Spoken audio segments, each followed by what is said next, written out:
Hello everyone, basic of stock market for beginners में ये हमारा सेकंड वीडियो है and stay tuned for upcoming videos. चलिए तो let's start without wasting the time.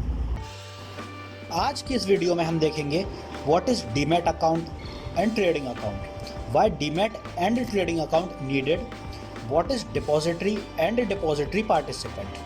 तो अगर आपको शेयर मार्केट के बारे में थोड़ी सी भी नॉलेज है तो आपको पता होगा शेयर मार्केट में ट्रेड या इन्वेस्ट करने के लिए डीमैट और ट्रेडिंग अकाउंट की ज़रूरत होती है। पर ये डीमैट और ट्रेडिंग अकाउंट होते क्या है?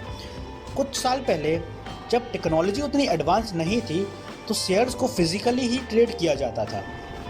मतलब अगर किसी को शेयर्स बाय या सेल करना होता था तो उसे स्टॉक एक्सचेंज जाके शेयर्स को बाय या सेल करना होता था।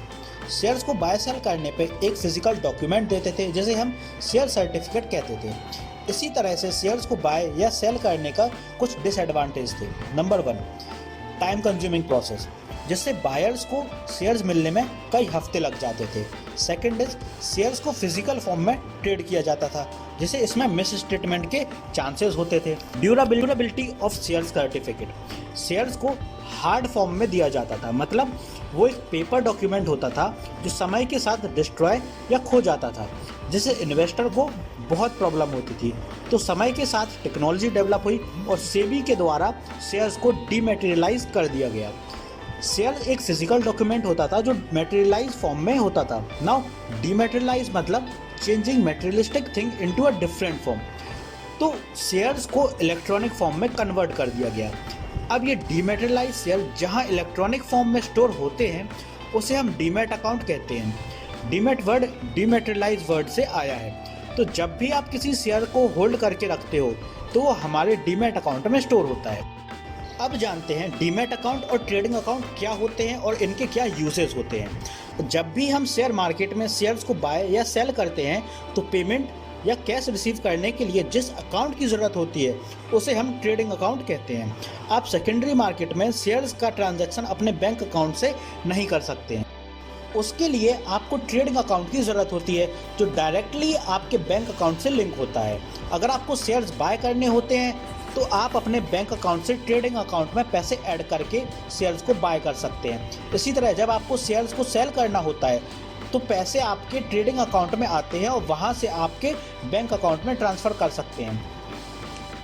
डिपॉजिटरी क्या होता है इसका मतलब समझते हैं। डिपॉजिटरी एक इंस्टीट्यूट होता है जो हमें डीमैट अकाउंट की फैसिलिटी प्रोवाइड कराता है, जहां हम अपने शेयर्स को इलेक्ट्रॉनिक फॉर्म में स्टोर करते हैं, जो स्टॉक्स की बाइंग सेलिंग में सिक्योरिटी एंड लिक्विडिटी प्रोवाइड कराती है, जिससे हम बिना किसी चिंता के शेयर्स को ऑनलाइन कम समय में बाय या सेल कर सकते हैं। इंडिया में 2 डिपॉजिटरी हैं, NSDL एंड CDSL।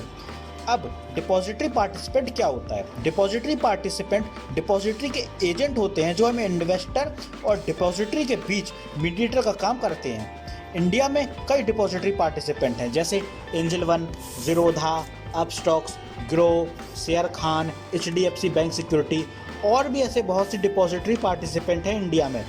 तो अब आप जब भी इनमें से किसी भी डिपॉजिटरी पार्टिसिपेंट के पास अपने अकाउंट ओपन करते हो, ये आपको एक डीमैट और ट्रेडिंग अकाउंट खोल के देते हैं NSDL और CDSL में, जहां आप अपने शेयर्स को इलेक्ट्रॉनिक फॉर्म में रख सकते हैं। वेल गाइस, श्योरली आपको इस वीडियो से एक अच्छी इन्फॉर्मेशन मिली होगी। मिलते हैं नेक्स्ट वीडियो में।